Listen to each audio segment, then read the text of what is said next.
A message from Muad'Dib about the 7th of July 2005. Dear viewer, I hope this finds you well, in good spirit and having a good day. Regarding the 7/7/2005 terrorist attacks in London, let us look at the facts and see what we were told and compare them. Then, using Occam's razor and common sense, let us see what conclusions are to be drawn, so we can all understand what most likely really did happen that day. First chapter, title: Mock Exercises and Bomb Hoaxes in the Run-Up to 7/7/2005. More than a year before the 7/7/2005 attacks, on the 16th of May 2004, an edition of the BBC One Panorama programme broadcasted a mock exercise imagining what would happen if a terrorist attack was executed in London in the near future, consisting of 3 explosions on tube trains in the London Underground and 1 explosion on a road vehicle. The following excerpt from the BBC programme gives us a good idea of why this programme was made. If there are now bombs going off above ground, in this case a lorry being attacked, it could happen anywhere. So the potential for mass panic across not just the capital but the whole country is very much with us. I think therefore we need to look at more serious measures. We do have reserve powers in effect to take over the BBC if we were to wish to, and to get them to broadcast whatever we wanted them to broadcast. Those powers are there in the Broadcasting Act. My advice to the Prime Minister would be not to use those, but I think we should be talking to the broadcasters about having the Prime Minister on the air very quickly. You wouldn't disagree with that, Michael, at all? No, I entirely agree that the Prime Minister should be out there, and we shouldn't be using the powers to bring in the BBC, but we should certainly be talking to the broadcasters about the way in which the coverage is going to be organised. Please note well that he said the coverage is going to be organised.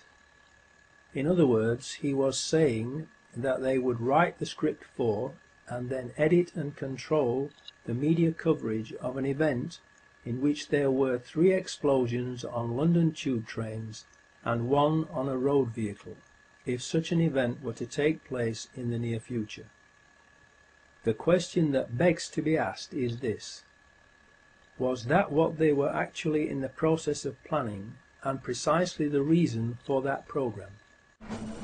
This is the kind of terrorist attack the government repeatedly says is going to happen. We've been absolutely clear, we can't guarantee that there will never be an attack. It's quite likely that they're planning one now. I am wondering about the purpose and effect of this very programme. This BBC Panorama programme appears to have been used by those behind the 7/7/2005 attack as the means by which the media's response to the attack in the near future was studied, so it could be controlled and directed towards their own ends. Mr. Price plays the bad cop and issues the threat of taking over control of the BBC, and then Mr. Portillo plays the good cop and says that there is no need to do that as long as the BBC behaves itself and broadcasts whatever they want them to. The good cop, bad cop scenario is just theatre, to deceive the viewer. The reality is that the BBC is a government propaganda machine and is already, and always has been, controlled and used by the government. The headlines at 9 o'clock. In the past hour, there have been 3 major explosions on the London Underground. The first occurred at 8:10 on the Piccadilly line between Knightsbridge and Hyde Park Corner. The second at 8:16 on the Central line between Tottenham Court Road and Oxford Circus. And the third at 8:27 as a train was arriving at Vauxhall Station from Stockwell on the Victoria line. Emergency services have been called to all three scenes. There are no reports available yet on the number of casualties, and the police have said that it's too early to identify a possible cause. London Underground is now closed, and the police are asking people not to travel. 350,000 people alone are making their way towards the City of London at this point. And if the access overload system has been triggered and they can't get onto their mobile telephones, this will have profound implications for them, the next of kin. We can now confirm that a tanker carrying chlorine has exploded at the junction of Shoreditch High Street and Commercial Street. Chlorine is extremely toxic in this form, and the police are issuing express warnings to people to stay indoors, close windows and remain there until the all clear is given. In the days leading up to 7/7/2005, there were hoax bomb scares in Nottingham and Sheffield.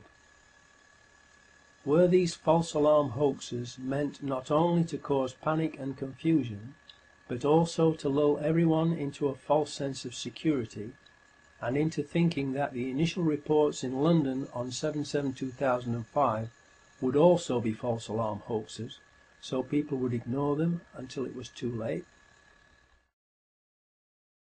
Second chapter title: Peter Power, Dupe or Accomplice?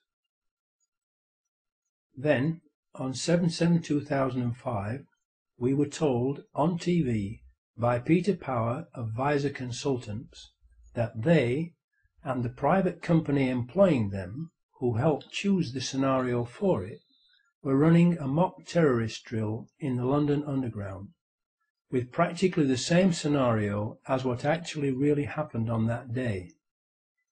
In other words, the actual mock anti-terror drill that the BBC Panorama programme of May 2004 had outlined had been chosen by Visor's client to be carried out on the very same day that 4 Muslim suicide bombers also chose the same scenarios that Visor's client had chosen for the mock drill, causing real and devastating explosions on 3 London tube trains and 1 road vehicle. Please think about that unbelievable set of coincidences for a few seconds, to let the implications of it sink in. Then, please ask yourself, what are the odds against all of that happening by chance? Just to get this right, you were actually working today on an exercise that envisioned virtually this scenario. Almost precisely. I was up until 2 o'clock this morning because it's our job, my own company, Visor Consultants. We specialise in helping people to get their crisis management response. How do you jump from slow time thinking to quick time doing? And we chose a scenario with their assistance which is based on a terrorist attack because they're very close to a property occupied by Jewish businessmen. They're in the city, and there are more American banks in the city than there are in the whole of New York. A logical thing to do. And I've still got the... I was going to say, how extraordinary today must feel for you as it unfolds. In his TV video clip, Peter Power states that their customer helped to choose the exact scenario. I repeat, Visor's customer helped to choose the exact scenario. To this day, Peter Power refuses to publicly identify the customer who chose the exact scenario. Why? Third chapter title: Foreign Security Firms. Can they be trusted? Verint Systems is the security firm that is responsible for the CCTV surveillance cameras in the London Underground rail network, and it is an Israeli company with approximately 1,000 employees.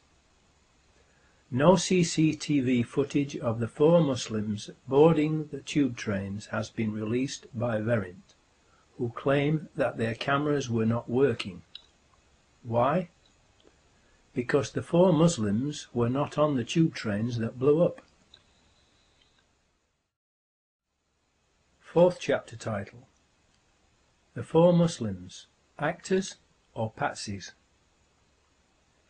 We were also told that the training exercise involved 1,000 people and, of course, amongst those 1,000 people would have to be the 4 people who were recruited to play the parts of the mock terrorists. Therefore, as part of the exercise, they would have recruited